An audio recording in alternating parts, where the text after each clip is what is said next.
আজকে না সকাল থেকেই মনে হচ্ছে যে কিছু একটা অন্যরকম কিছু একটা করে রান্না করে খাই।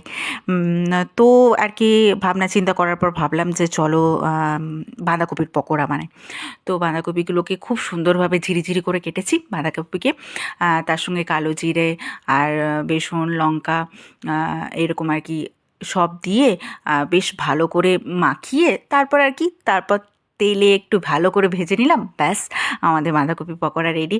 আর এই শীতকালে কী সুন্দর মানে এইরকম পকোড়া জাতীয় খাবার আর কি খেতে তো দারুণই লাগে। আর গ্রীষ্মকালে তো সেটা সম্ভব হয় না, তাই শীতকালেই এইসব খাবারগুলো খাওয়া বেস্ট আর কি। তো আজকে সকাল থেকেই দুজন মিলেই উদ্যোগ নিয়ে নিয়েছি যে আজকে স্পেশাল কিছু করব মুড়ির সাথে। আর এই শীতকাল বলেই মুড়ির সাথে স্পেশাল স্পেশাল রান্নাগুলো করতে বেশ ভালোই লাগে আর কি। তো তোমরা শীতকালে মুড়ির সাথে কী কী খাও সেটা আমাকে জানিও। আজ এমনিতে তো মটরশুঁটি, ধনেপাতা এগুলো তো আছেই স্পেশাল খাবারের মধ্যে। আর কি বলো তো, আর হচ্ছে আমরা বাঁকুড়ার লোক, মেনলি হচ্ছে আমরা বাঁকুড়াবাসী। তাহলে বাঁকুড়াতে তো মুড়ি চপ বা এরকম পকোড়া টাইপের খাবারগুলো তো বেশি খাওয়া হয় না, এটাই তো সত্যি কথা।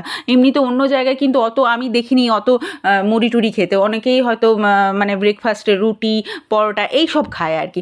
তো আমাদের কিন্তু বাঁকুড়াতে সবথেকে মেন খাবার হচ্ছে মুড়ি, আর এটা সত্যি আমাদেরও খুব প্রিয়, মানে খুবই ভালো লাগে। সকালটা একটু মুড়ি টুড়ি না হলে জমে যায়। আর এই দেখো খুব সুন্দর মুচমুচে করে আমরা পকোড়া ভেজেছি আজকে।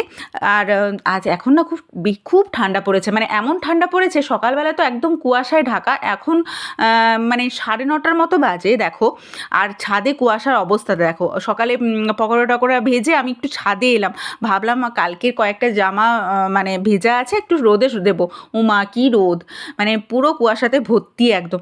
আর কি অগত্যা সব ছাদের এই অবস্থা দেখে আবার ঠান্ডায় কাঁপতে কাঁপতে নিচে চলে এসেছি। আর একটা ওই গাছ এনেছিলাম, হাজারি গোলাপ, তোমাদেরকে দেখিয়েছিলাম আগের ভিডিওতে। তো সেই গাছটাকে একটু কেটে কুটে মানে ঠিকঠাক করে টবে আর কি একটু সাজিয়ে রাখছি, ঠিকঠাক করে পরিচর্যা করতে বসেছি আজকে দুজন মিলে। তো ভালো করে মাটি আনিয়েছিলাম, তো মাটি টাটি দিয়ে ঠিকঠাক করে পরিচর্যা করছি। এমনিতেও একদিন ওরকমই ছিল। তো একটু এমনি তো গোলাপ আমার খুবই প্রিয়, এমনি গোলাপের বিভিন্ন রকমের গোলাপ আমি দেখে এসেছি, যদি পারি তো পরে নিয়ে আসবো। গোলাপ আমার খুব ভালো লাগে। তো সেই জন্য আর কি একটু জানলার কাছে গোলাপ সাজাবো, এটা একটা বিশাল ইচ্ছে আমার। তো যাই হোক, তারপরে আমি লেগে পড়েছি চিমনিটা সারাতে। আজকে ওই সারাদিন এই মানে যাবতীয় এই সব কাজ করতেই ব্যস্ত হয়ে পড়েছি। চিমনিটা একটু পরিষ্কার করব, মানে অনেক দিন ধরে চিমনিটা পরিষ্কার হয়নি। আজকে আমার মনে হলো, মাথায় ভূত চেপেছে যে চিমনিটা পরিষ্কার করতে হবে। এই সব কাজ করতে করতেই আজকে সারা দিনটা পেরিয়ে গেল।